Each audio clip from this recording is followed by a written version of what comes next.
基督山伯爵的复仇终于迎来了结局。随着唐格拉尔与费尔南的关系破裂，两人彻底撕破脸面。这次，基督山伯爵的所有复仇铺垫已经全部完成，现在他只需将费尔南的发家史隐晦地告诉唐格拉尔，唐格拉尔自会不顾一切地将他绊倒，因为两人都有一份不可告人的秘密。如今关系破裂，他必须先下手为强。果然不久后，唐格拉尔就收到一份重磅炸弹。阿里帕夏军官被杀的真正原因，竟是因贴身守卫的叛变，而那位守卫正是费尔南。他在将阿里帕夏杀害后，不仅卷走了所有钱财，还将他的女儿卖到苏丹。唐格拉尔立马将这个消息交给了报社，报社迅速排版印刷，瞬间就在巴黎引起一阵轰动。与此同时，海蒂在看到这份报纸后欣喜若狂，而伯爵却平静地表示，这才刚刚开始，等明天费尔南正式回应这些质疑时，才是他们彻底亮出底牌的时刻。与此同时，阿贝尔与泰斯都看到了这份报道，但他们却无能为力，因为此时报社已经证实了这些消息的真实性，并且费尔南已经被传唤到参议院接受调查。而到了第二天，伯爵这边也准备就绪，他交给海蒂2份收据，一份是苏丹那边给费尔南的，另一份是费尔南给苏丹的。这2份收据将会彻底坐实费尔南的罪名。接着伯爵便以旁听的身份来到现场，而此次事关重大，由国王亲自召集，当面对费尔南进行审判。可即便如此，费尔南依旧嘴硬，信誓旦旦地称这一切都是有人恶意编造。然而有同僚质疑费尔南1822年从阿尔及尔回到巴黎后，突然变得极为富有，这该如何解释？费尔南一听急忙拉上唐格拉尔，称自己的钱都是通过股票交易发家的。害怕被咬出的唐格拉尔只能作证。而就在众人对他毫无办法时，一位证人突然被带到庭上，他正是阿里帕夏的女儿海蒂。费尔南瞬间慌了神。当审判长问起海蒂是否认识费尔南时，海蒂表示自己化成灰也认得，因为他是父亲的贴身侍卫。可在1822年那晚的大屠杀里，作为贴身侍卫的他却消失不见，直到第二天才现身，又逼死了自己母亲，还将自己卖到了苏丹。此言一出，现场一片哗然。见费尔南依旧在垂死挣扎，海蒂当即亮出了那2份来自苏丹的收据。而面对着铁证如山的收据，费尔南不得不承认了自己的签名。这次费尔南被赶出检察院，而接下来国王也会亲自找他谈话。阿贝尔问他这一切到底是否都是真的，可费尔南却愤怒地指责他，都是因为他将伯爵带进了自己的生活，还让他去除掉伯爵。阿贝尔怒不可遏，当晚便在歌剧院堵到伯爵，并当众向伯爵发起了决斗。而伯爵本顾及他母亲的面子，想要拒绝，谁料阿贝尔竟直接用手套扇在了伯爵的脸上。见此一幕，众人被惊得鸦雀无声，身后的雅各波和强盗首领万帕瞬间变脸，但伯爵却制止了他们，只是弯腰捡起手套，面无表情接受挑战，并将决斗时间定在第二天清晨。而泰斯得知此事后，连夜找到伯爵道歉，祈求他能放过自己的儿子。可伯爵却无法做到，因为在剧院的那一巴掌已经将伯爵架到了火上，所以最终的结果只有一个，不是阿贝尔死，就是伯爵亡。闻言，泰斯只好打出感情牌，说即便为了自己，也不能放过阿尔贝吗？伯爵微微一愣，随即便质问泰斯，知道自己为什么会坐牢吗？看着泰斯一脸疑惑的样子，伯爵直接将举报信摆在他的脸前。泰斯在看完后也终于明白了真相，他不再央求伯爵能放弃复仇，只求他能放过阿贝尔。伯爵没有回答，而是突然问他是从什么时候认出的自己。泰斯回答道，他从见到伯爵的第一眼就已经听出了他的声音。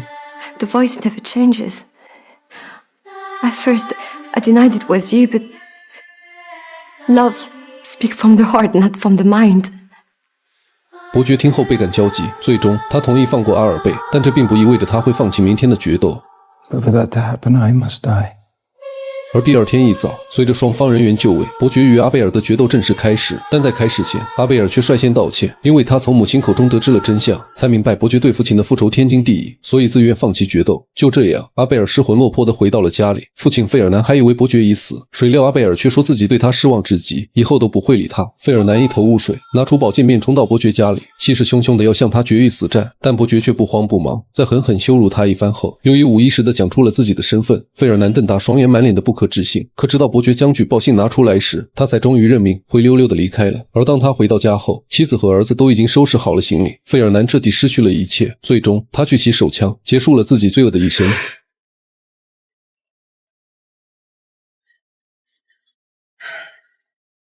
但基督山伯爵的复仇还并没有结束，针对另外2位仇人的计划也到了收网的时刻。首先是唐格拉尔，他的土地期权即将到期，而铁路项目的资金却迟迟不能到位。他心急如焚地找到伯爵，希望他能将答应投资的500万法郎先打到自己的账户。可伯爵却声称他们有缘在先，要等他女儿嫁给斯帕达后才会付款。但唐格拉尔此时已经走投无路，因为随着费尔南的倒台，他在政府中也没有了朋友，现在必须立马支付购买土地的900万法郎，否则铁路项目将被收回。可他已经投资了500多万，几乎押上上了全部的身家，但伯爵依旧不紧不慢，声称只要在周四他的女儿与斯帕达顺利订婚，所有的资金都会到位，并且为了安慰他，还以基督山伯爵的名义保证，这才让唐格拉尔放下心来。但殊不知，这一切都是伯爵精心设计的圈套，准备在周四的订婚仪式上将他彻底击垮。随后，斯帕达悄悄找到他的女儿，拿出基督山伯爵的亲笔推荐信，告诉他已经被罗马歌剧院的总监选中，只要他愿意前来演出，绝对能成为歌剧界的未来之星。女孩听后兴奋至极，但随即又面露难色，称父亲从不允许他登台演出。可斯帕达微微一笑，暗示道，若是已经到了罗马，他的父亲想管也管不到了，但如果周四还不动身的话，他们只能在订婚仪式上见了。说罢，斯帕达便冲他意味深长地笑了笑，然后便头也不回地离开了。女孩瞬间明白了斯帕达的意思，有了这封推荐信，她完全可以与老师一起前往罗马追梦。而很快便到了订婚的日子。当唐格拉尔还沉浸在喜悦中时，却不知一场灭顶之灾已经悄然来袭。等宾客们全部到位后，唐格拉尔便迫不及待地宣布订婚仪式正式开始。然而所有人等了又等，女儿始终没有出来。心急如焚的唐格拉尔直接将门撞开，却发现女儿不翼而飞，还留下一地碎发，并且就在此时，内政部秘书长神色慌张地找到米娜，说警方已经发现了他们在股市上的猫腻，他现在必须要拿走最后一笔交易的分成。米娜听后急忙上楼拿钱，可当打开箱子后却惊得目瞪口呆，里面竟然空空如也。原来是女儿拿走了这笔钱，当做了去罗马的路费。而当两人来到楼下时，警察也推门而入，他手中拿着对内政部秘书长以及唐格拉尔和米娜的逮捕令，罪名是在股市上恶意套现。愤怒的唐格拉尔觉得荒唐至极，本想让伯爵出面证明，却不知他在交易所的所有黑幕都是伯爵亲自调查交给警方的，上面清楚记载了内政部秘书长是如何利用职务之便将股票的涨停提前告知米娜，然后由唐格拉尔买入抛售，而利用政府的内部信息在证监所交易乃是死罪，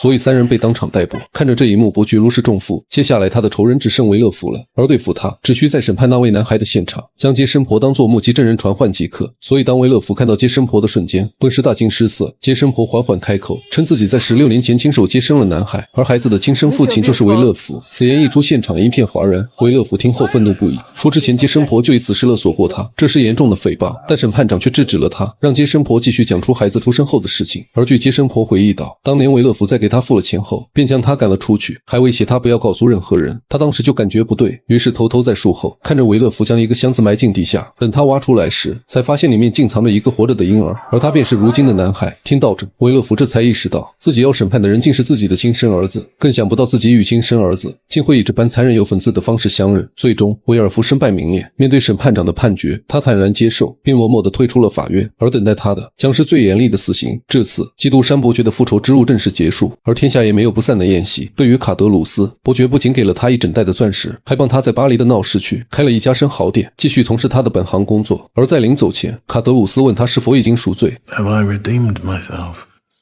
You've helped restore my faith in mankind. Not many have managed that.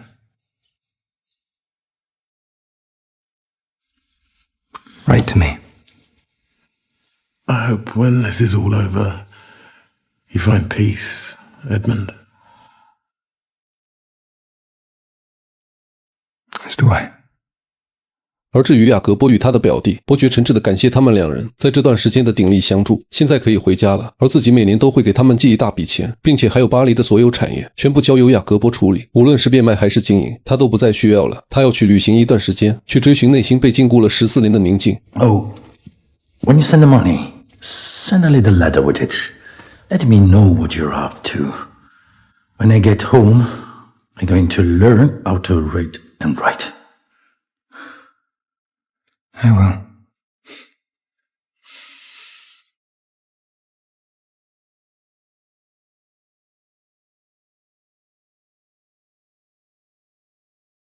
而故事的最后，埃德蒙再次回到了马赛，他在悬崖边上找到了泰斯，而这个位置对准的正是他做了14年苦牢的监狱。这次全片结束，而基督山伯爵之所以能被评为文学史上最伟大的复仇巨著，除了因为埃德蒙复仇计划的严谨外，更重要的是他爱恨分明，对待帮助过自己的人千百倍的报答，而对自己的仇人则是毫无仁慈，以牙还牙，以血还血。